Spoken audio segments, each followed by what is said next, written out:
rapport au chardonnay qui sont Donc juste en face de vous, c'est Épernay. Une partie de des parcelles de l'exploitation en grand cru sont vinifiées en fût pour une nouvelle cuvée dont le début de la commercialisation s'est fait il y a quelques mois. Cette cuvée s'appelle D'une rive à l'autre. C'est un assemblage de 3 grands crus, Ouari et Chouilly sur la rive gauche de la Marne et Ailly sur la rive droite.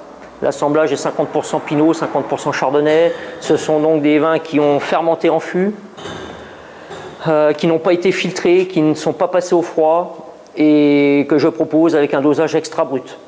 Mais nous goûterons la cuvée tout à l'heure. C'est une cuvée qui a été vinifiée en fût de 228 litres.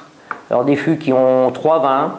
Je ne recherche pas du tout le côté boisé dans cette cuvée, je recherche la micro-oxygénation, je recherche la complexité, mais en aucun cas le côté boisé. Ces vins produits n'ont pas été bâtonnés, je ne recherche pas du tout le côté oxydatif, je ne recherche pas la puissance dans la vinification.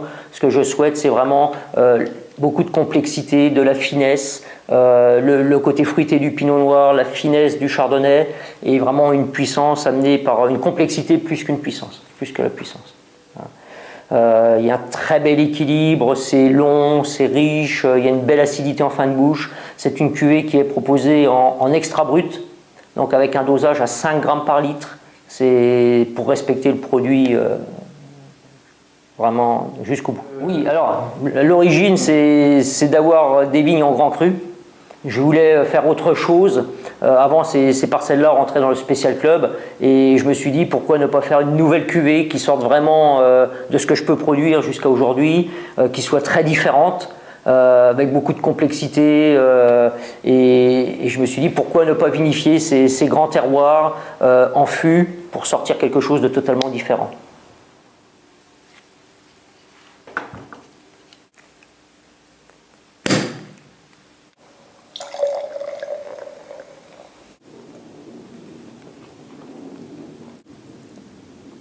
Donc c'est un champagne qui a beaucoup de complexité.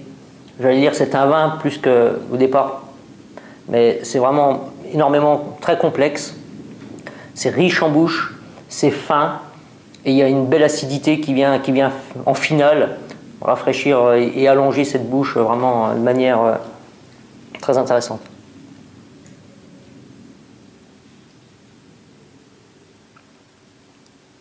On ne perçoit pas vraiment le côté boisé. C'est vraiment la micro-oxygénation qui amène de la richesse, de la complexité. C'est un vin de plaisir.